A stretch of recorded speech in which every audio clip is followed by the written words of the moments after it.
Welcome to The Noble Marriage, where we have real, raw, and relatable conversations all about life and marriage.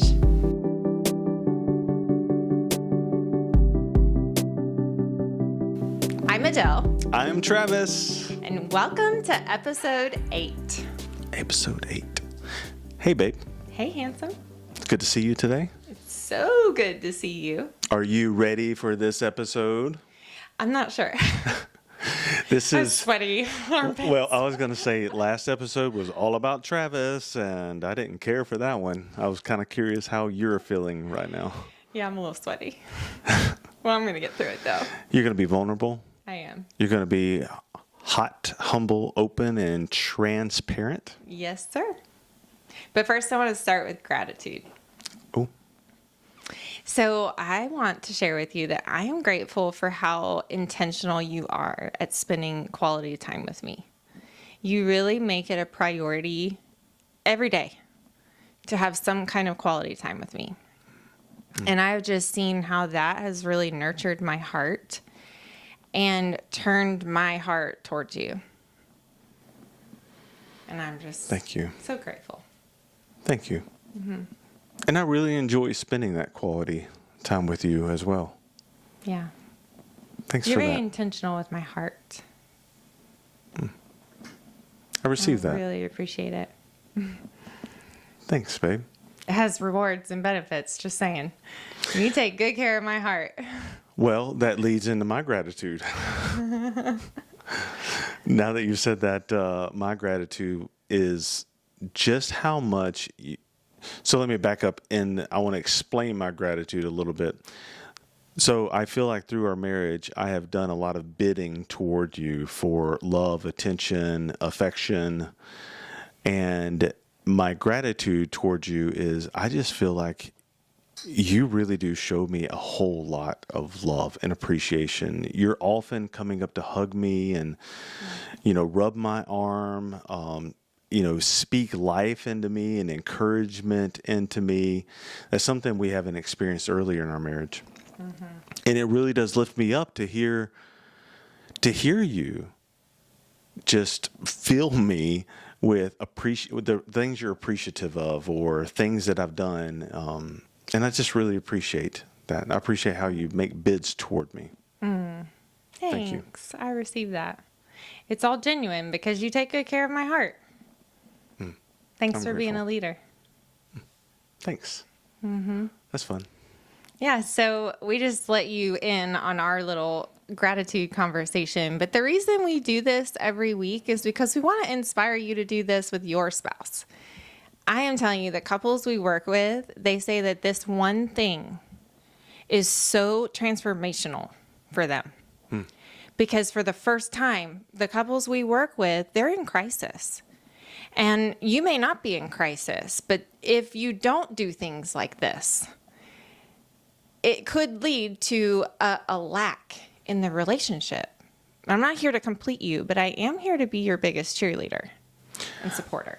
Yeah, it reminds me of a study done, I'm pretty sure it's by the Gottman Institute, that it really requires 20 positive bids or 20 positive things within a relationship to one negative comment, one negative experience in the marriage. 20 positives, and that starts to build the love bank.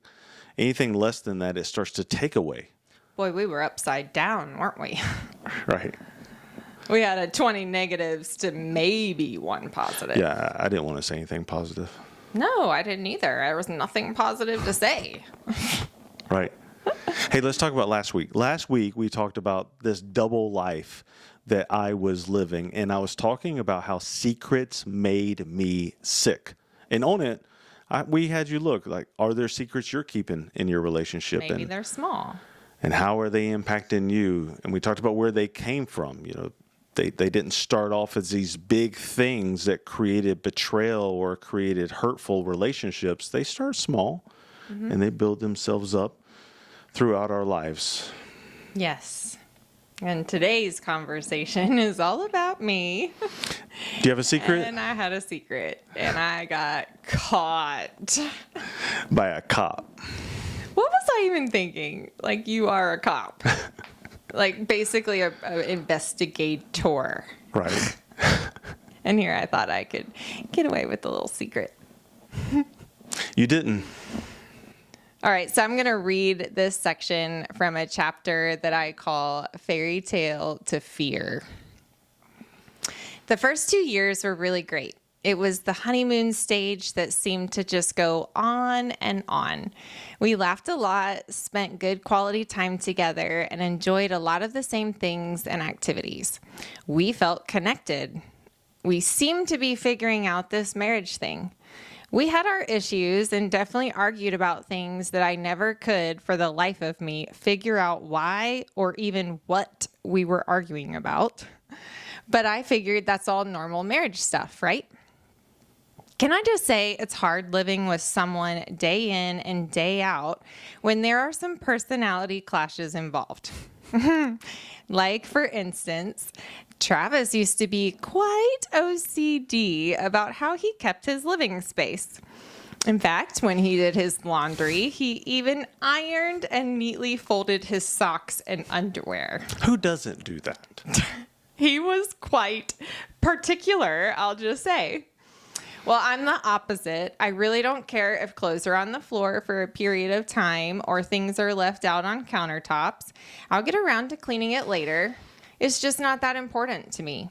I do enjoy a tidy, clean space, but I have moments that I just don't care also. Not Travis.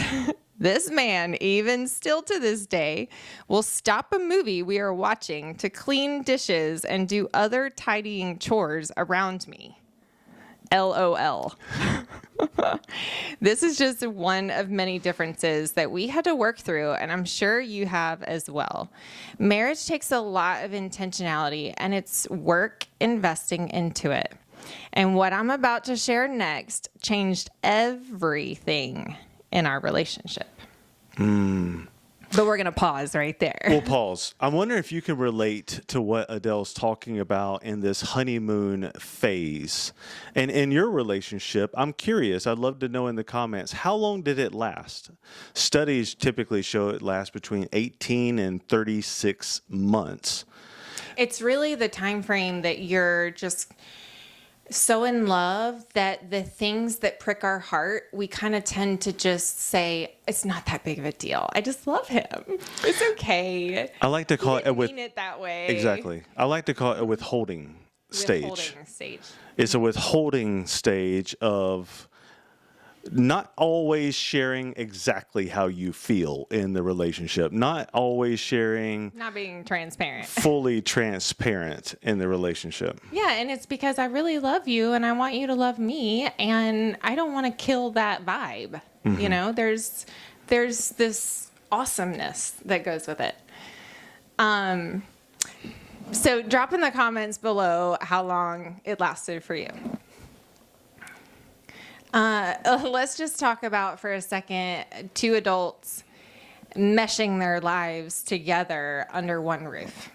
2 individual people who live their own lives, who have their own things going on, and then they're going to come together and it's going to be great. Intermesh their lives together, and then how's that going to work? Yeah.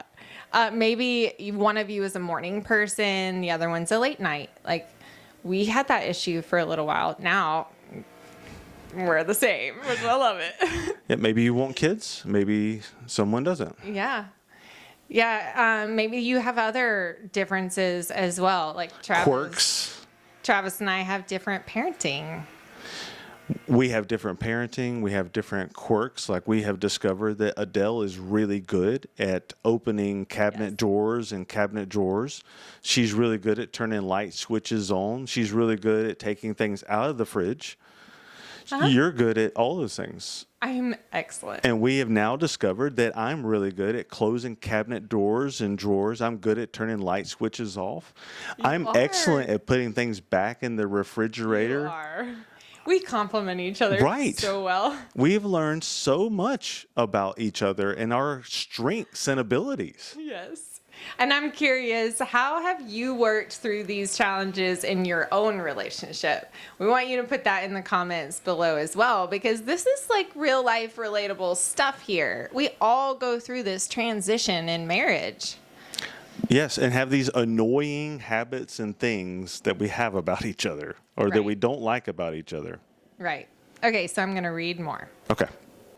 I do not enjoy admitting this, but before I met Travis, I enjoyed smoking cigarettes. I know no one ever believes me when I say that, but it's true. I loved to smoke. It was the one thing that brought relief during a long day at work and melted all the tension away. When Travis and I first met, he made it very clear he hated and was detested by smoking, and that he wouldn't date a smoker. So it seemed like an obvious choice to me. Stop smoking, get the guy, then I'll figure it out from there. So naturally, since I didn't quit for myself and I saw this as a bonus to my life, I began smoking again a little after the second year of our marriage. It all started when I changed jobs and moved to a new work environment, and all my coworkers would sit outside and smoke cigarettes. And I so badly wanted to be liked and fit in with them. So I started having a cigarette every so often. But the problem was I just couldn't have one. It was like sliding down a ski slope at 65 miles per hour, a downhill slope, and it was fast. Before I knew it, I was smoking half a pack a day and loving every second of it. It was so thrilling in a way, but not in a good way. I enjoyed the rush of having this secret in my life, something that only I knew. But I did not like the hiding aspect of it. I thought I could hide it and keep him from finding out. Before I would go home after work, I would wash my hands thoroughly, brush my teeth, mouthwash, and then eat some gum to be sure my mouth was fresh. I really thought I could hide it. I think it's so funny now because not a single smoker can hide the fact that they smoke. I can smell it from across the room. There were many nights that Travis would be on night duty and decide to stop by the house to grab food. This meant that when I would smoke, I had to stand where I could see both sides of the street just in case I saw his car. And if I did, I would run into the room, do all the breath and mouth freshening things in hopes to make it back to the living room on time before he walked in. It was such a rush, both literally and physically, a thrill for me that I could secretly really enjoy inside. I had control. No one controls me, and this was my way of being independent. If I want to do something, I'll just do it behind your back. But I knew this would have horrible repercussions if he ever found out. I was married to a police officer, for crying out loud. It might as well have been a private investigator. I don't know why I thought I could get away with this, but I sure did and was not worried about what would happen if he did. Maybe you can see something in this story that you can relate to, or maybe you're surprised at how it went from something really small in your life, Adelle, to it magnified really fast in your choices to hide it and consume cigarettes. Like I look back and I'm like, that was a ridiculous lie. Like what was even going on in my head? But I wasn't even thinking properly, really. Yeah. I was thinking more about what I wanted, and it was a rush and a thrill to get away with it. And I just look back at that and I'm like, it makes sense to me. But at the time, I wasn't thinking clearly about any of those things. Right. And it's more of a lie of I guess it would be omission, because it's not that I've asked you about it yet. Right. But I knew you wouldn't like it. Right. And I was choosing to not think about what would happen. Because if I thought about it would make me feel more guilty. Isn't that interesting? So I would just not think about it. Have you ever done that? Not really think about the consequences of the actions in advance? it's exhausting in itself to like have a secret like that.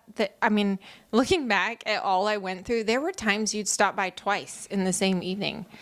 And the whole time I'm like chain smoking out on the corner. Are you serious? Peeking for you. And That's I hilarious. look back at that and I'm like, how ridiculous. I could have filled my time with so much better things. But it was just the fact that you might stop by and just What a the rush. fact that you were gone, that I could do what I wanted without you knowing. What a rush.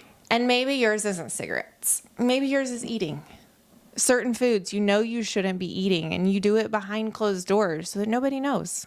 Maybe yours is shopping. Maybe it's pornography, like we talked about in the last episode. Like, there are so many unhealthy things out there that humans do and then hide it because of what could happen. Yeah, and we're doing it for a reason. Anything you do for a reason. There's a reason why we do the things we're doing. We're looking for something. We want to experience something. We want to remove something from our lives. There's a reason why we do these things. We're not going to get totally into this because we are going to get into it in the future. But for me, I had made a vow in my life as a teenager that no one will control me. And that is how this even ended up happening, was I saw your detestment. Is that a word? It is today. Detestment. Let's go with it. I think you make up great words, and I don't think it's a word, but I love it.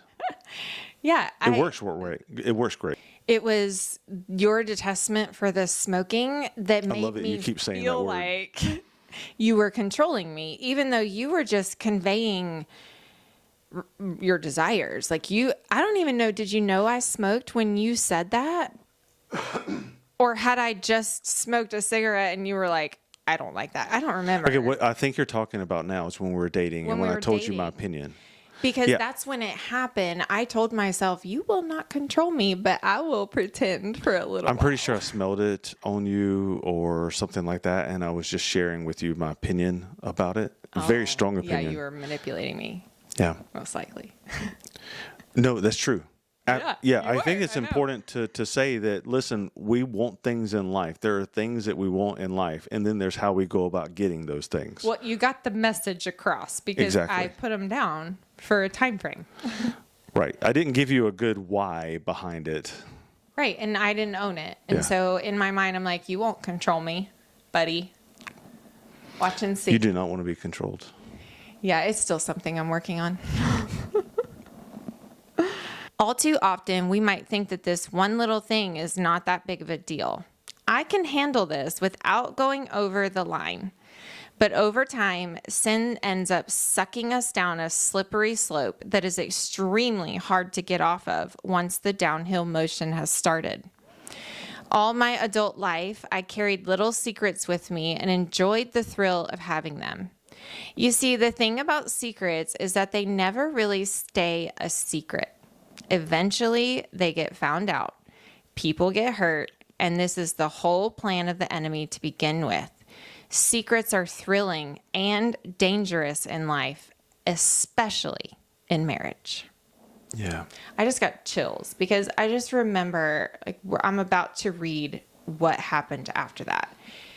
And it totally changed our relationship from that point on.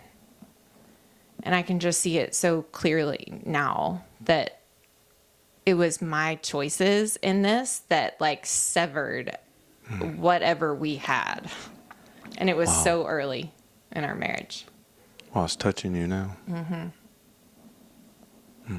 Yeah, because I've often thought about, I mean, I know your choices were your choices, and looking at your history and your past, I think we still would have ended up where we are. But I have to wonder, had I not made these choices, because I think this is what pushed things over the edge in our relationship, that all trust was broken on both sides. Yeah. So, Yeah. and I may be getting ahead of myself. No, you're here, doing good. And I want to reiterate, not that you are to blame for anything that I have done through Right. your choices, but it does make sense that what what you're about to read, what went through, did have an impact on our relationship and the future of our relationship, because we did not process this in a healthy, God-honoring way. And I'm curious for you, can you think of small choices in your life that has led to large negative impacts in your life? Can you think of those? Yeah. Yeah, I'm sure the Holy Spirit will bring something up, because we've said this multiple times. Like, just a little recap on last week is it starts small. You shared a story from when you were 8 years old. Small. And how it started off as a secret that grew over time.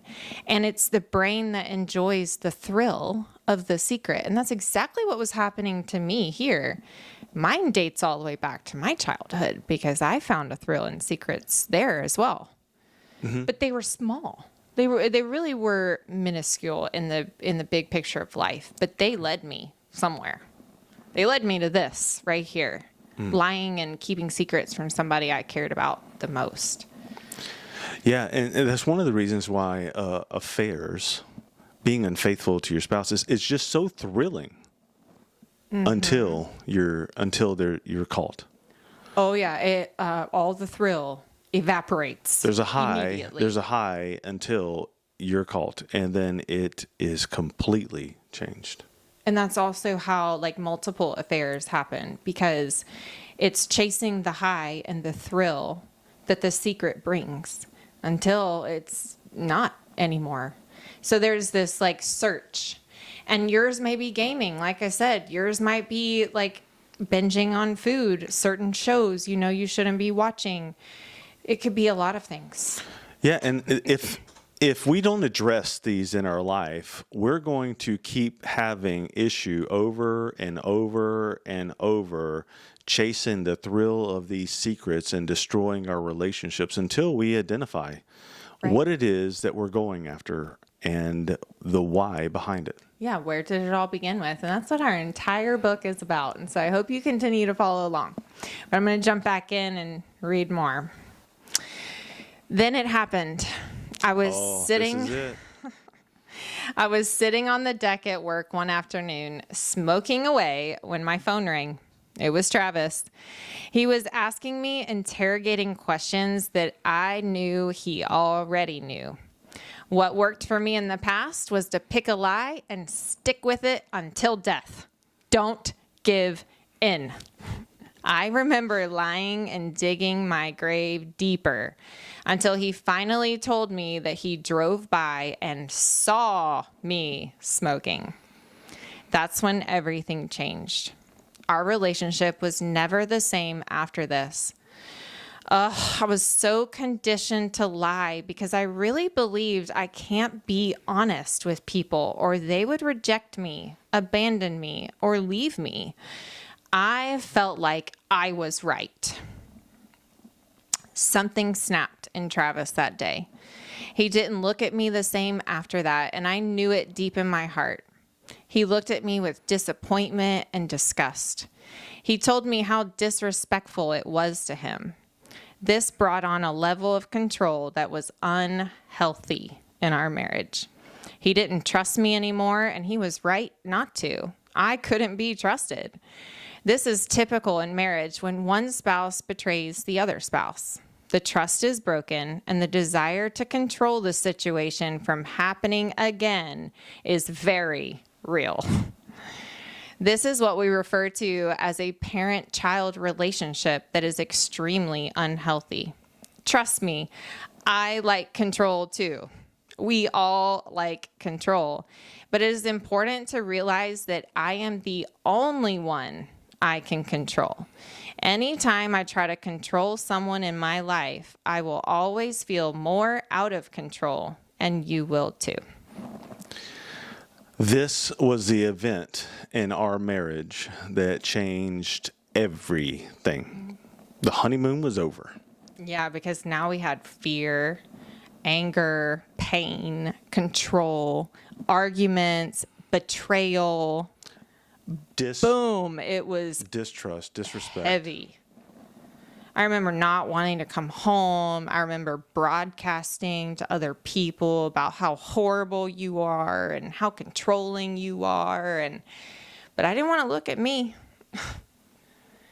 So I'm just curious, like, how did you process all of this? Because I'm sharing what was going on for me, but you had a lot going on. How did I process this? Well, who knows? I didn't know how to process this. I had pain, bitterness, resentment, unforgiveness. I definitely looked at you as you were disrespectful. I had this, I don't like saying this, but this disgust that I had. And it had such an impact on me because I'm doing things. I want something from you. I want something in our relationship. And man, you can tell I'm going about it in some really destructive ways. Yeah. Really destructive ways. And what was happening was this pain that I was experiencing, feeling disrespected by you, feeling helpless and powerless in my life. I felt deceived and betrayed by you. And what that had me doing was acting in very unhealthy ways by controlling negative body language, sarcasm, anger and rage, manipulation. Demanding. Yeah, there was nothing in Passive-aggressive. there was nothing that was curious. Yeah. There There was no understanding. There was no grace. There was no, can we chat more about this? Can we have a relationship? Maybe we can discover what has you going to that. Yes. Maybe we can have good questions in our life to find out maybe a root cause of this or what's really going on in your life. Yeah, that would have been a little different than what happened. But at that time, what came up for me, and it was the first time in our marriage that this came up, and it shocked me that I realized I had married my father. I was like, how in the world did I miss this? Because I had been running from my father's control since I left home. Yeah. And I mean, I don't want to throw my dad under the bus because he was a good dad and he was trying his best to help me and went about it in his own unhealthy ways. And it all had to do with my behaviors. Like if I would have just looked at me and realized I am the problem here, I am the one who's running from control that's creating the control. I could have done something about that, but instead it was more, you are the problem here because without your controlling, I wouldn't be doing the things I'm doing. If you just tell me, in fact, this just came to me. Okay. You ended up, I don't even know how you got here. I am curious, but you ended up saying, if you're going to smoke, just smoke. And I was like, really? This is great. But it wasn't fun anymore. Do you remember that?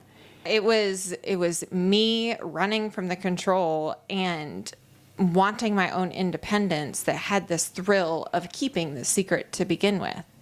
And so I can just see now that, wow, if I wouldn't have been running from my dad, which wasn't even you, I wouldn't have even done those unhealthy things in my life that I thought were good for me.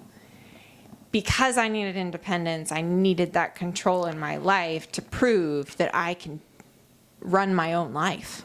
I think it's so interesting that you remember that. And then you are recalling how it was so strong over here when you were being controlled, this desire that I really do want to smoke and I want to have cigarettes. But then it's interesting whenever I say, well, just smoke it anyway. Go ahead. It melted away. That's fascinating. It just wasn't something I wanted anymore, but I really was strong about trying to convey to you my need for this unhealthy habit. But you weren't listening to me. And so finally, when you were just like, okay, do it, I finally felt somewhat heard in that that I felt like I could be independent and do my own thing, and then it just wasn't that fun. In fact, I felt more guilty doing it because you were allowing it, and I knew how you felt. Yeah. Yeah. Interesting. Thanks for bringing that up. Yeah. That is. Yeah. Have you ever lied to your spouse just to avoid a conflict? Maybe it wasn't smoking, like I said, but how did it turn out for you? I imagine it wasn't good because secrets do come out. They don't stay hidden forever, but even the internal turmoil I was living with, I thought it was thrilling and I thought I wanted it, but I didn't like how it made me feel around you. I felt disconnected and I felt like you didn't even know me because I had this stuff going on that you were totally unaware of, I thought. It's interesting you use the word, I felt like you didn't even know me. Because I want to encourage the audience today to really look at honesty. Yeah. Honesty in their relationships, honesty in their life. Yes. And I mean, we're sitting here telling you in our life the importance of honesty. But I think it really would be good if we just talk about why. Why are we talking about it? What is the value of having honesty in your relationship? Yeah. There's a huge reward to honesty. There is, let's just talk about in marriage. The reward in honesty in our marriage is deeper emotional intimacy. Being known, fully known. Like, you are my person on this planet, the only person who fully knows me. We're going to spend the rest of our life together getting to know each other. Right. But yet we build these walls and keep parts of ourselves secret. Yeah, you can know this portion of me, not this portion of me. Which I think is interesting because we both had this going on, right? And totally clueless that the other one was, you didn't have any clue I was lying about it for a while. No. Nor did I have clue about things that you were lying about. We both were betraying each other. Right. But I find it really interesting that in our relationship, it's my betrayal that shifts the relationship first. It's what halted the honeymoon stage. It never was lovey-dovey after that. There was closed hearts, walls, protection mode, survival mode, roommates. I'm just going to tolerate you because now I'm living with my father. How did this even happen to me? How did we even What get am I into gonna this? do? We're totally not on the same team. We're against each other. Yeah, I remember thinking to myself, how am I going to stay in this marriage? We're only a couple years in. I imagine it's only going to get worse. That's what I was telling myself. And it did. It did. Yes. It did. It really did. It sure didn't go better. No, because it's called the vicious vortex of death. And when we prick each other's hearts so deep, like we just described, there's an impact because there's a reaction that happens that pricks the other spouse, that then there's another reaction. And it's this cycle, this vortex of death because it destroys the marriage. We stayed in a vortex from that time on. But I think it was our first real vortex of death because we had been avoiding the vortex by sweeping things under the rug and not talking about them. They were happening. We just weren't discussing it. Which is so much easier to do, not easier to do. It seems so much easier to do is to sweep those things under the rug, those things that you get prickly when I bring that up. And it'd be easier if I don't talk about that thing. That's what we're talking about. It does seem easier to sweep those things under the rug.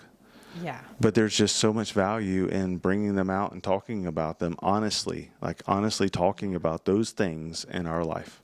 Yeah. Yeah. So today, as we wrap up, we've had a lot of conversation about the slow progression of what secrets do.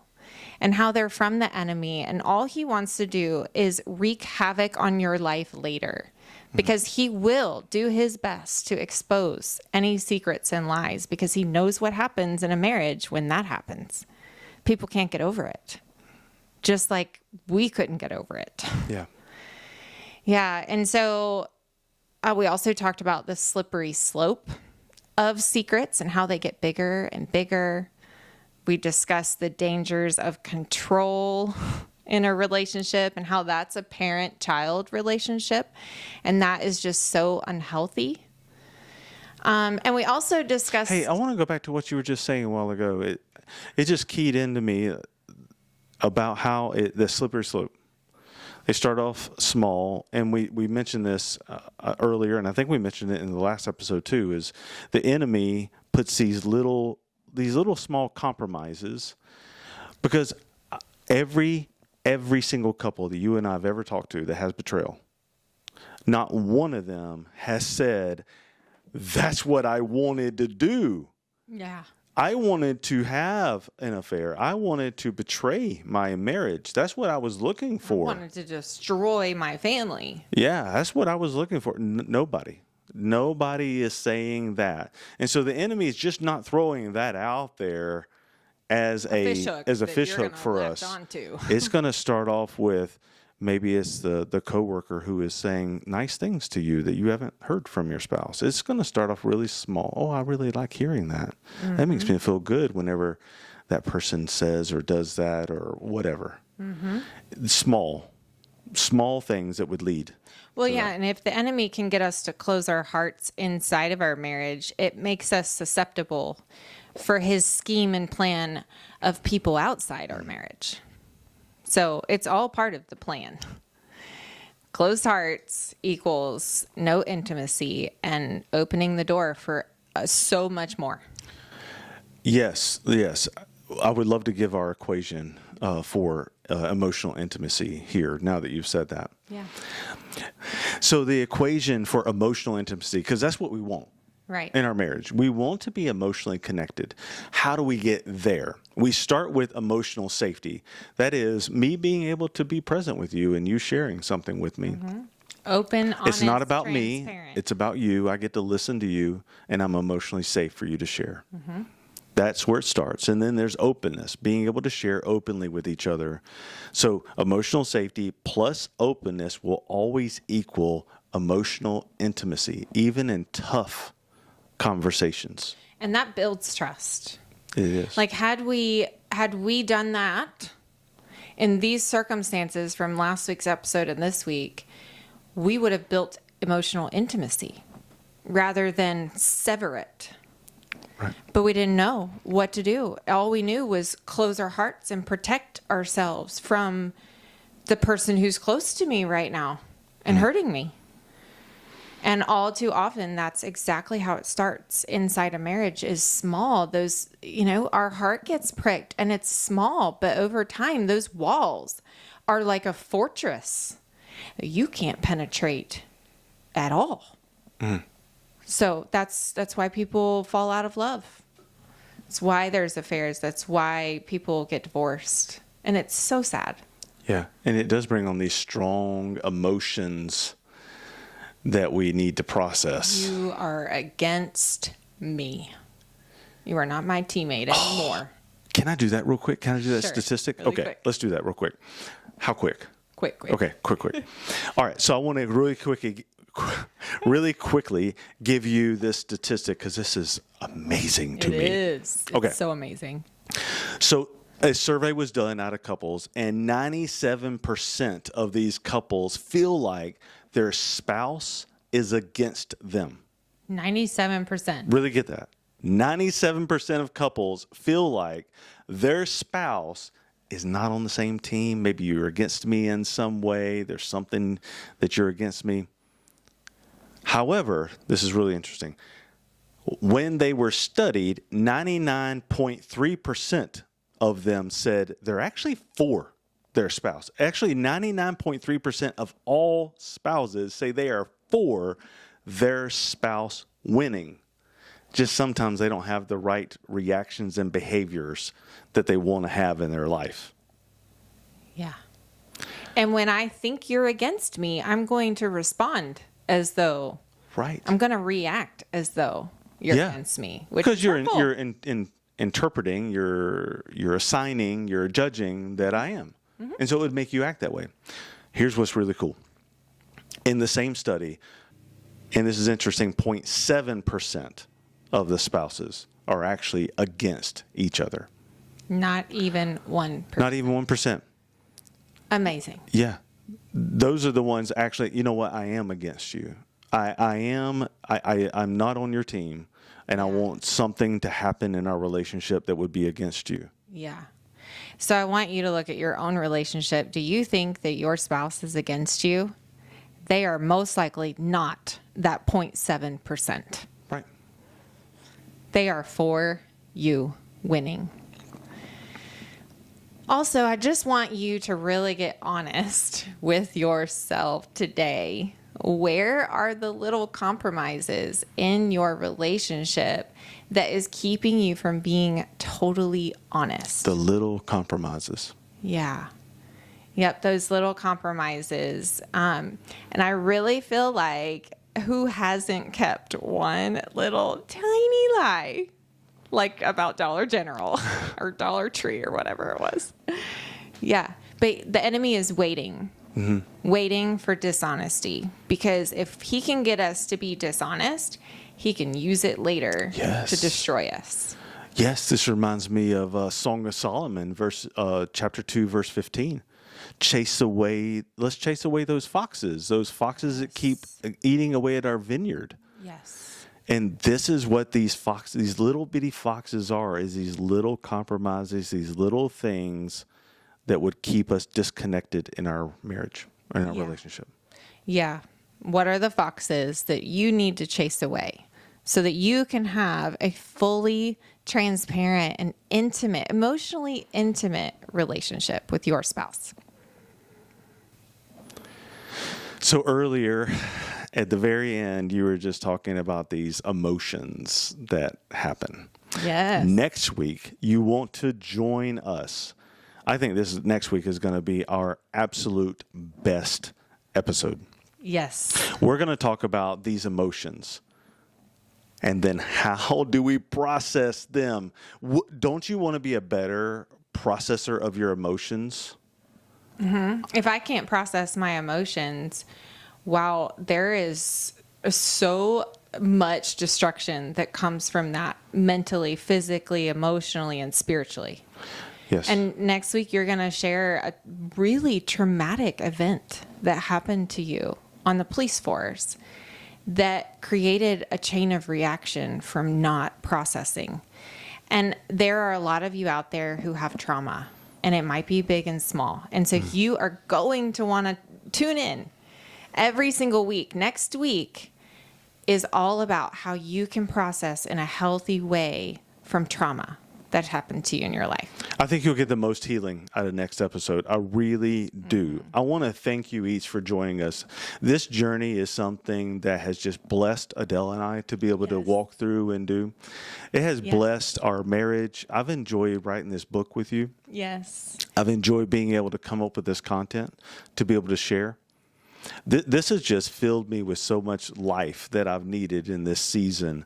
And I am grateful for each one of you being on this journey with us and doing life with us. Thank you. Yeah, and if you want more content like this, hit that subscribe button because it will notify you that we have a new video that's releasing, which happens to come out every Wednesday at 12 p.m. Eastern. And we are live on our chat. So as you're watching our videos, you can actually chat with us. And we love to engage with our audience. So join us next week for our live release at 12 p.m. on Wednesdays. And we are live every single time, except for the times we're not. Except for the times when we accidentally schedule something else. But most of the time we're there. 87.3% of the time we're live. Isn't it that 99% of all statistics are 40? No, but get the statistic right. 42.7% of all statistics are made up right on the spot. Yeah. I was going to say that earlier. You were spitting out statistics. 42.7. No, it's definitely 94.7. Oh, it might be 94.7. All right, let me say see you next week, and then Okay. we're done. Thanks so much for joining us today, and we look forward to seeing you next week. Bye. Bye.